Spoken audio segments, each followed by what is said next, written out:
Welcome to Adulting on the Spectrum. I'm Andrew, an autistic certified financial planner. I co-run Adulting on the Spectrum with Eileen Lamb. Hey, Eileen. Hey, Andrew. Hey, everyone. In this podcast, we want to highlight real voices of autistic adults, not just inspirational stories, but real people talking about their boring life. Basically, we want to give a voice to people like us. Today, our guest is Cassie Hauschildt. Cassie Hauschildt. Okay, so the T is silent, just to confuse us. Cassie sought her autism diagnosis after her son, Percy, got his diagnosis. She also has a daughter, Amelia, who is currently presenting as neurotypical. She acts as an advocate for autistic individuals of all ages and provides mentoring services to parents whose children have received the diagnosis free of charge. She works for a company that sells resources to therapists, teachers, and caregivers of autistic children. I think you butchered her daughter's name, right? It's a French name, yeah. Yeah, it's Amelie. Eileen would know. Oh, yeah. It's fine. She's going to get that her whole life. That's what she gets for having a francophone mom in America. There's a movie named after her. I should have got that right. Shit. No, you're good. Oh, Eileen's going to keep this in the podcast now, by the way. Oh, yeah. Okay. Well, I am not French, and I do like that movie, and my apologies. Such a good movie. It is a great movie. Is she named after the movie? A little bit, kind of. Okay. Like, that was definitely one of the steering things. I definitely wanted a French name, and... Because of Eileen, obviously, right? Yeah, not because I'm a francophone. Yeah, I actually got my master's in musicology, and my area of expertise is romantic French music. So I ended up doing a lot of French translating, and I actually have a library membership to the French library as well. So okay, well, very cool. So speaking of language, we like to ask all of our guests pronouns, she, her, etc., and identity question, how you prefer to be identified. She, her for pronouns, and for identity, whatever comes natural. I use all terms interchangeably very frequently. It's my favorite answer when people say that. Just like, who cares? Anyway, can you tell us? It's yours too? Yeah, not that my opinion matters as much, but yes, I do agree with you. So great. So we have a similar diagnosis story that our sons were both diagnosed before we were. And I wonder if you could tell us a bit more about what made you seek an autism diagnosis and what the process was like. Yeah, so Percy got diagnosed when he was 20 months. We started the process at 18 months. It just takes a little bit of time. So I knew with him at 4 months, and everyone thought I was just being paranoid, and I proved everyone wrong and myself right, as I like to do. But then I started doing research because that's one of my biggest things is I really am into researching things and getting as much information as I can. And so I started researching and made my husband research. And I was sitting on the couch one day and my mom lives with us. We take care of her. She lives with us. Not that she takes care of us, but it helps. And I said, I think I'm autistic after reading all of these symptoms and just being like, oh. And the next day my husband came out and he said, do you know you have autism? And I'm like, you're really lucky I accepted this back yesterday, or else I would probably be really offended by you just stating this. Solely because I was dealing with a lot of mom guilt from Percy's autism diagnosis, which I'm sure you can relate to a little bit, Eileen. Yeah. So then I wasn't going to get a diagnosis at first, but getting more involved in the autism community, I found the voices were very interesting. But I also learned a lot of, things about cross-diagnoses or symptoms that happen in a lot of other things, and a lot of things that are prevalent in autism sometimes are prevalent in ADHD, which can be managed with medication. And if I can get medical help, I'm going to. So we decided the move for us would be to get a diagnosis so we can know exactly what's happening, along with having that so I can get, the accommodations at work, and I can get accommodations elsewhere. And who knows where our country will be in 20 years, or who knows where I'll be in 20 years. But if I need that help, I have the diagnosis to get it. We're very big about medical and science and evidence in our home. So I went to Google and Googled adult autism diagnosis near me. Fortunately, I live in a very large metroplex. I live in Dallas-Fort Worth. So there were plenty of options. And I found the one that I liked the most and did it all via telehealth, which was great because I hate being in the same room as other people. And it was a long process. My husband had to be in a lot of the interviews. My favorite memory was we did one of the speaking interviews, and she booked 3 hours, and at the end she's like, I still have more questions, so we need to book another one. And I'm like, so tell me I'm autistic without telling me I'm autistic, because I took so long with the previous answers that we needed another meeting. So that was that was fun. So it was probably about 2 months and at least 10 hours of interview time and test taking and analysis and all that. So now, what similarities do you see, and some of them that you may have like saw before your diagnosis and some after, but what similarities do you see between Percy and yourself? And also, what differences do you see? Well, I am one of the people you can't get to shut up, and Percy's still nonverbal. So that's probably one of the biggest differences. Even as a child, I never shut up. I have very vivid memories of my uncle asking my mother if I ever shut up, and I was like 3. So that was fun.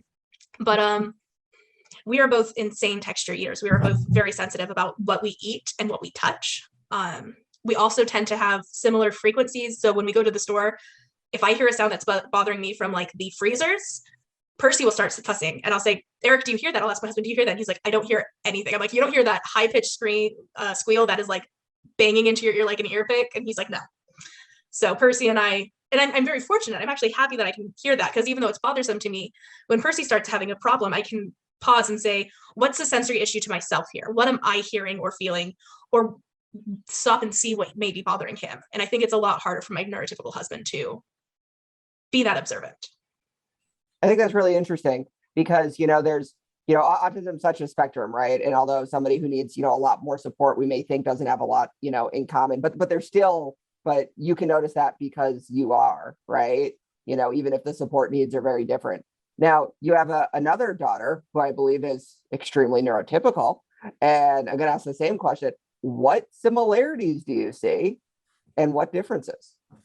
I often say that Amelie's the hard one.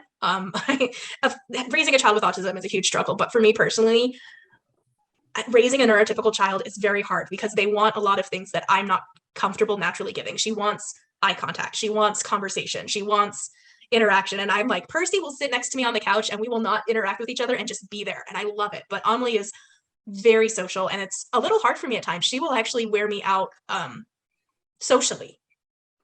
But she has a great sense of humor. She will eat everything in sight, which I kind of relate to now, as long as it doesn't have a bad texture.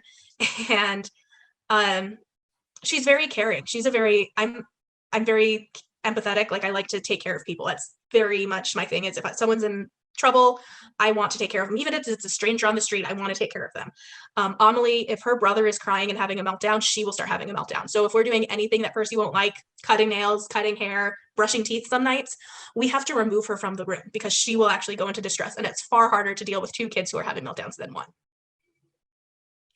Yeah, you say you like caring about people, and you also mentioned in your bio that you provide free mentoring to families who just received a diagnosis. And I didn't know that about you because we know each other. And you also have a job in the autism community. Can you tell us about your what you do for free and your job?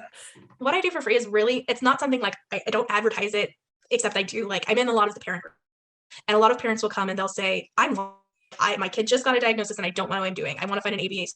I also admin a Facebook group with a lot of parents. And the one thing I always say is my Facebook messages are always open. If anyone messages me for any reason about needing help with an autistic child, I answer it every time.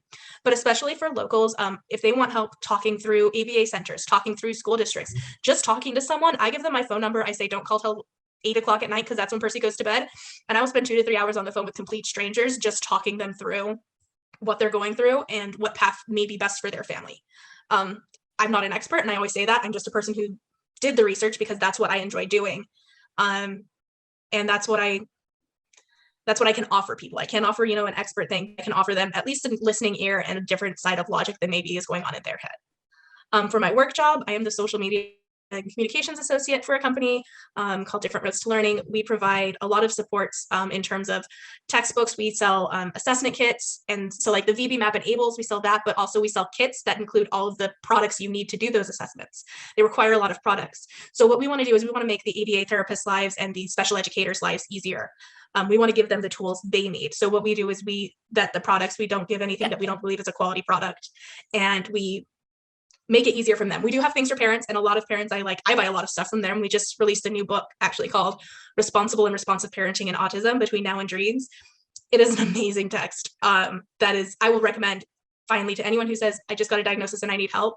And it really just walks through the when you're parenting a kid with autism, here's the steps. And they use real stories. It's written by a BCBA and a parent of an autistic child. So they kind of work together to provide real life stories that gives you an excellent air of hope while also giving you some amazing advice. What's the name of that book again? Responsible and Responsive Parenting Between Now and Dreams. Interesting. So this is a loaded question. I can tell Eileen wrote this one. No, actually, no, sometimes this could go either way. How do you feel about the neurodiversity movement? I think neurodiversity is a very broad. Well, what is your, I mean, speaking of which, I mean, what does it even mean? The word seems to be changing every week. So I'm still trying to figure that out myself. Yeah. I'm not sure most days. For me personally, I don't get involved with neurodiversity for multiple reasons. Most of all, I don't totally understand what it is. I understand dyslexia is under the neurodiverse umbrella. I know ADHD is there, and I know autism's in it. But it's one of those things, like a lot of things are neurodiverse, but not everything that's neurodiverse is the same as everything else. So the thing that I can focus on really is autism. That's the thing I understand. So wait, you tell me you only argue with strangers on the internet and people about things that you understand and you're well researched about. I try to, because if I don't have the ability to give an argument, it doesn't seem like that doesn't seem to stop a lot of people on the internet. So congratulations. It doesn't, but I like to be confident in my arguments. Yes. So sorry. You can continue. Yeah, no, you're fine. And that's the biggest thing for me is I don't know what all it entails. And I feel like what it entails changes every day. Like when I learned that dyslexia was part of the neurodiverse umbrella, that was really shocking to me. And admittedly, I don't understand dyslexia and I don't have it. But that to me, as the daughter of someone who worked in special education for 20 years, was more of a learning disability than a neurological thing, which I understand. I mean, I'm learning, I'm open, but. Yeah, I mean, just as somebody who does a lot under the neurodiversity and being a little skeptical of it too, I like to say it's, again, people who think differently for the most part need accommodations more than treatment. There's no medication for autism or dyslexia and again, even autism, even ADHD, right? Again, there's some of the stimulants. And I can tell you, unequivocally, I have a dyslexic employee, right? And I can tell you, we think way more alike than a neurotypical, right? So it was kind of interesting because I was a little like, wait, is neurodiversity autism? But I think and it covers like Tourette's and dyspraxia seem to be like the 5 like common ones, although it's evolving. And the more I'm working full time with, and Eileen knows that person as well, and his favorite special interest just in the way he thinks differently. So, but I just want to share that with you. I found it kind of interesting too. And I came from the same place of skepticism. Really? Dyslexia lately? And then working with someone, it's like, no, okay, I get it. There's some, there's something there. So. Absolutely. And like, for me, even like I might have ADHD, but we can't work on that to see if I have it until my anxiety is under control, because I also have anxiety depression.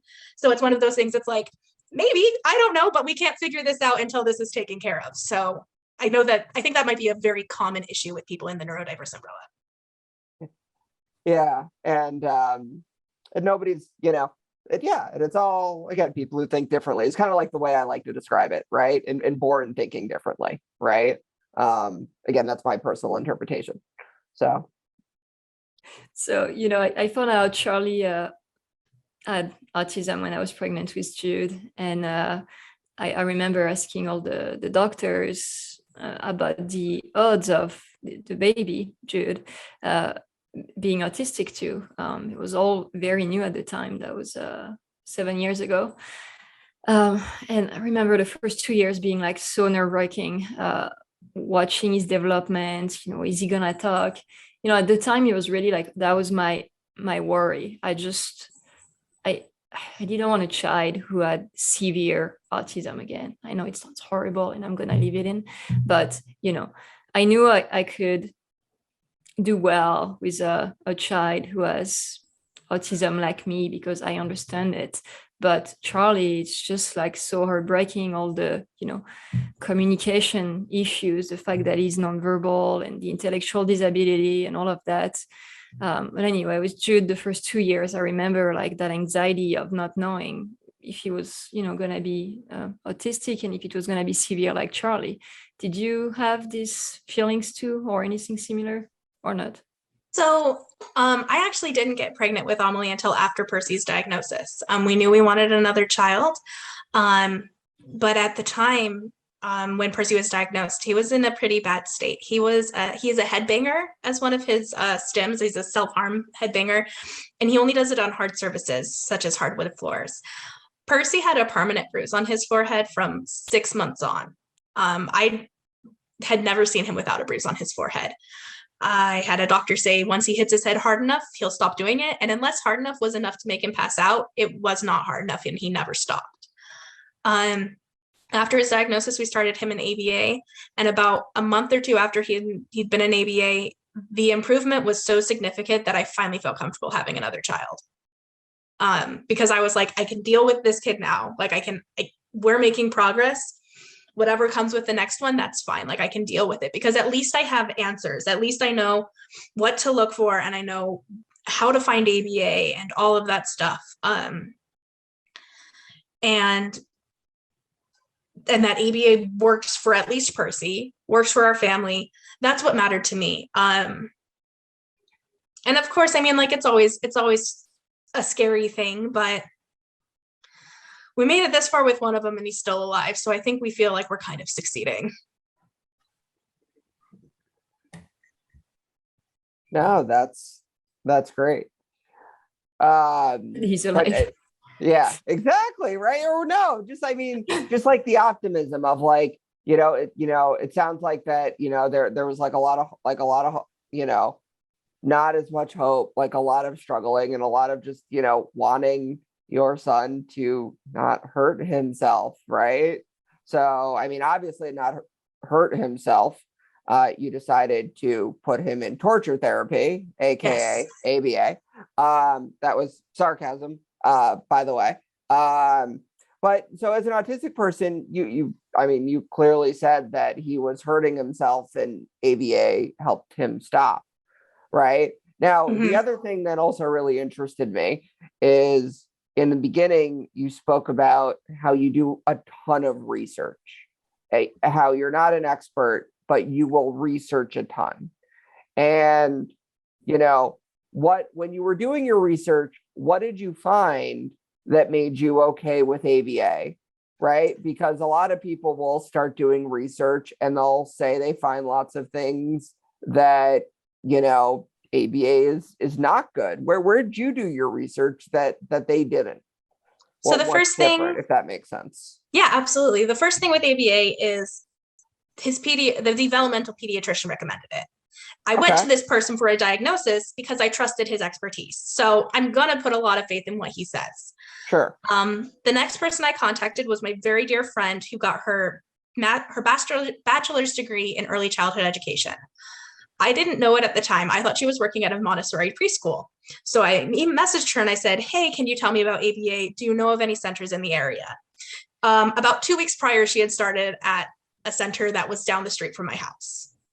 And she said, not only do I know about ABA, but I can tell you a center. I work there. Let me tell you all about it. Now, this was someone who I trusted very much. She has been a part of Percy's life since before he was born because she was my boss when I was pregnant with him.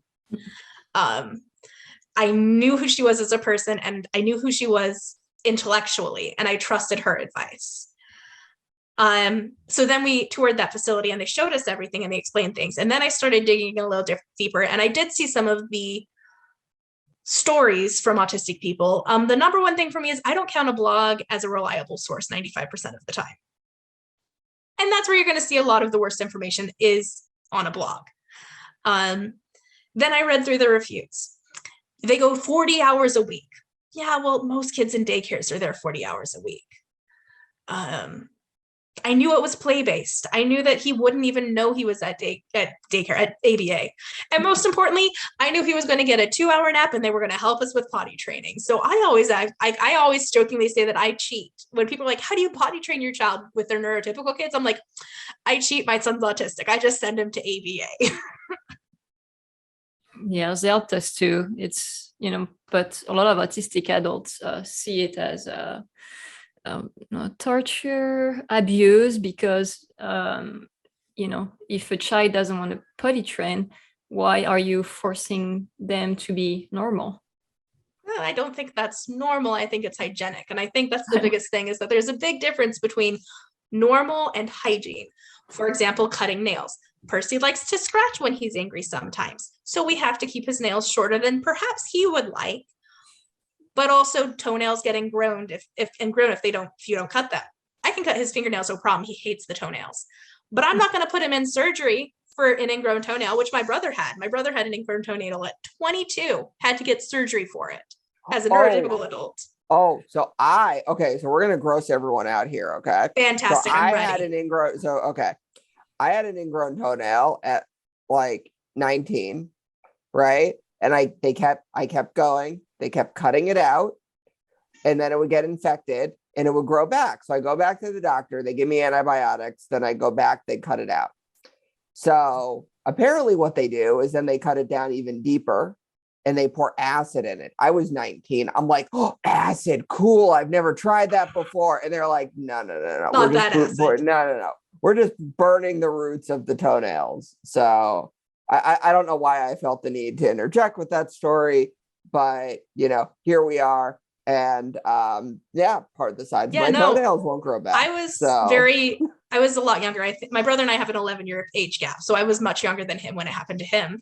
And he gave us detailed information. And that's one of the reasons I go through with cutting Percy's toenails, because I was so disgusted. I have vivid memories of the words he said to us. So I'm like, nope, we're not letting that happen to my 3-year-old. Crocs. I will never wear Crocs again. Are Crocs still a thing, or do they go away? They're still a thing. Oh yeah. So I stay away from them because of this, by the way. So, that's what I was But saying. yeah, that's the biggest thing to me is there's one thing with normal, like eye contact, you're doing that for the other person 95% of the time.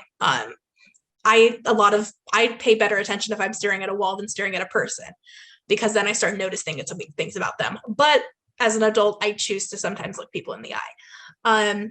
Stimming. Percy does a lot of non-harmful stimming as well. He's a hand flapper and he's a verbal stimmer. And we love that because that's how he shows joy. So I went in and I said, I love when Percy shows joy via his stimming. I don't want to call that. And they said, as long as it's not disruptive to the class, like if he's in a kindergarten classroom, he can't be taken away from the education of another child. That's not okay. But as long as it's not hurting someone's education or hurting himself or hurting someone else, totally fine. Is there anything about ABA you don't like? Yeah, he likes his teachers more than me sometimes. That's a good thing. Now, but also too, so I mean, with any therapy, with any treatment, there's good doctors, there's bad doctors, there's good therapists, there's bad therapists. And I think you got very fortunate and lucky that there was somebody who you knew and who you trusted, who worked at a place that was good. Yes. But that's not going to be everyone else's experience. There are going to be places that are just, in it for the money, where people don't have the best experiences. And, what advice can you give to people who want to help their son or daughter from hurting themselves, but they're afraid of, finding the right place? What advice can you give? Sure. So it's a short series I'm working on my TikTok right now, but I also actually wrote a blog about this for the company I work for. I did not know that. I did not purposely set you up for that. So that makes this even better. So continue. Yeah, so I'm working on it as a series of my blog, but also before I got employed by the company I'm currently working for, I wrote a blog for them about this called 10 Questions Every Parent Should Ask an ABA Facility. And it goes over are you going to force eye contact or stop non-harmful stimming? Are you going to withhold food? We all know that autistic kids do not eat a lot, or they have very limited diets. If you're going to be withholding food, that can be really dangerous for some kids not getting enough nutrients. I'm not saying don't withhold a candy bar or an M&M, but don't withhold the one food that they're going to eat. Eileen, did you see that I gave my daughter a breakfast cake every day, 3 days in a row this weekend? Breakfast cake is cinnamon rolls, by the way. I didn't know how else to describe to a 4-year-old what it is. Yeah, cinnamon rolls or breakfast cake. Yeah, sorry, I don't withhold. That's not good either, by the way. Right, spoil the crap out of her. Okay, she's not even autistic. What? Your daughter is not even autistic. No, she's not. You sure? So, yeah, we're sure. We're pretty sure. Yeah, we're sure. But even things like, how are you going to handle naps? What are you going to do to prevent meltdowns? I think that's the most important thing I've learned at this facility is what do you do to prevent meltdowns and what do you do after they happen? Because I have heard horror stories of them pushing kids into meltdowns, where with Percy's ABA, they ask him to say it verbally. Can you say ball? You want the ball? Can you say ball? Okay, he doesn't want to say it. Can you man for it with your AAC? If you don't want to do that, and they lower the ask each time. They always start with the highest ask, but then they say, can you point to it? Can you touch it? Can you lead me to it? But in some way, you do have to communicate that you want it. You can't just expect us to read your mind. Yeah. So what's your TikTok? Do you want to tell people where they can find you on social media and your blog? My TikTok is another autism mom because I love people calling me an awful person for thinking I was autism mom. And then you can also join my Facebook group, Dino and Nuggets Corner. Yeah, I mean it's good. I like that it's not judgmental because a lot of Facebook groups are. We will judge you if you try to abuse your child. With ABA? No, with like actual abuse. Like if you if you try to force things into your child's mouth that they don't want as a punishment, we will judge you. I haven't seen it, but I guess I can get behind this. All right, I'm gonna ask you the quickfire questions. Everyone listening to us, this is actually the second time we're recording this because I lost Cassie's episode and she was very nice about it and came again. But so she knows quickfire questions. I've probably already forgotten them though, so let's do this. What is your favorite food or drink? Oh goodness, Italian pizza, but it has to be like the good Italian pizza from Italy. Okay. Not pizza. Hold on. The best pizza is from New Haven, Connecticut. I just want to say this as a resident of Connecticut. It's the only thing we have going for us in this entire state. Don't take it away from us. Okay. What's the name of the place? Well, Pepe's. Pepe's? Yeah. Okay. Well, okay, that's up for debate. There's a few in the New Haven area. Like I like the Zafardi's is good too. Okay, but anyway. If you could be any animal, fictional or real, what would you choose and why? I would absolutely be a cat, mostly because I'm 50% already there, but also I feel like they are some of the most spoiled animals there are. It's probably true. What's your special interest or one that comes to mind? I always say that when my son got autism became my special interest, but a lot of people don't know that I have a master's degree in musicology and spent hours researching French music of the 1800s. Favorite autistic representation in the media, fictional or not? Oh, Temple Grayson, which solely because I've recently learned about her work with cattle and how she like sits in the cattle pathways and stuff to get to be on the mindset of a cattle, and I think that's amazing. Like I love the idea of trying to become a cow mentally. Yeah, did you listen to our episode? Might be feeling like one physically lately, but you know. Not yet. No. But yeah, thanks, Andrew. For everyone who doesn't know, Eileen is currently pregnant, so she'll probably want to murder me for that comment later. Yeah, not the first one that you've probably hit her with, so. Yeah. No, probably not even the worst today. No, that's too easy. Do you have a favorite quote or saying? And if so, what is it and who said it? This is actually my own saying, so I hope this isn't too like cocky, but the one thing I've always told my son, and I feel I have to tell autistic adults a lot, is autism can be the reason for your behavior, but it can never be the excuse. This may be the reason you're biting me, but it does not excuse your biting. Yeah. Cool. Well, thank you for coming again. That was great. We won't lose this episode, right, Andrew? She's gonna like triple save it. I mean, I am going to save it, so we definitely will not lose it. It was good. No, this was a good one, right? Yeah. I mean, not that there are any bad ones, right? Of course, everyone is better than the next, right? That's what happens with learning. Yes. So thank you so much for coming on. We super appreciate it. And yeah,